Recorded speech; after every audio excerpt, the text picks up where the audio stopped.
The Cocoanuts was the Marx Brothers' very first movie. I love the Marx Brothers dearly, especially Groucho being the leader of them. So anyone that's not familiar with Marx Brothers, because they were really big in the 1930s to the 1940s. It's a group of these brothers, and they all had these. They didn't really play the same characters, but they were had like these trademark looks and visuals and stuff, where they would not like the Three Stooges, where they would rely heavily on the physical stuff. They were like Laurel and Hardy, and they were a little bit of verbal and a little bit physical also.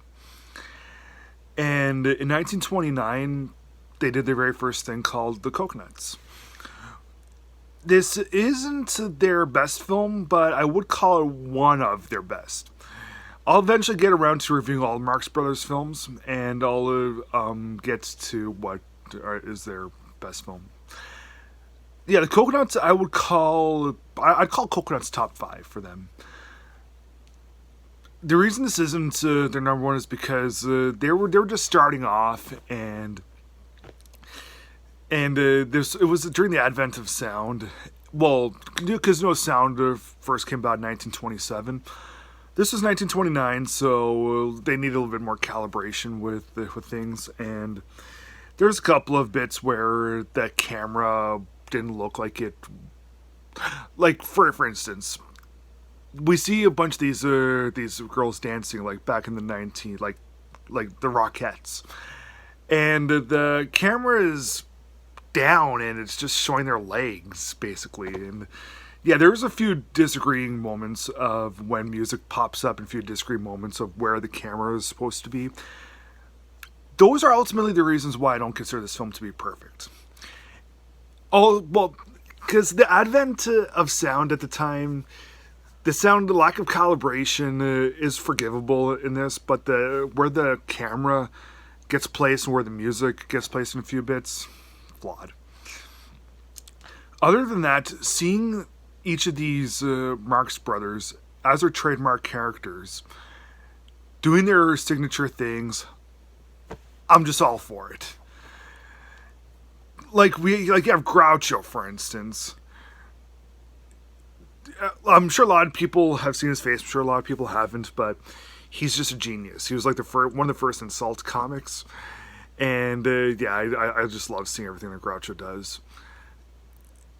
Best part in the film is when he's talking with Chico about a plan that's happening. It's awesome. So the movie deals with Groucho, who owns this hotel in Florida, and it's called the Coconut Hotel. And there's this thieving couple, and they try to plot this way of getting rewards and getting jewelry. While they're plotting it, all the Marx Brothers get in the way of things, and it's really fun. And the storyline with the thieving couple, that's also kind of interesting, kind of exciting, also a little bit at the same time. Yeah, whenever you look at the Marx Brothers, it's usually the comedy that people look for, but sometimes the general storylines and the other characters that surround them, I don't want to say that they get kind of tossed in the background, but they don't really compete well with the rest of the Marx Brothers. But in this one, it does seem like the storylines and the other characters are pushed more to the foreground, as one might hope, because you can't just have a thing of just sheer slapstick and an insult comedy without having a good, cohesive, coherent storyline to go along with it. This one does have good storylines to go along with it. So yeah, I'm going to call The Cocoanuts, Marx Brothers' very first film, 3.5 stars out of 4.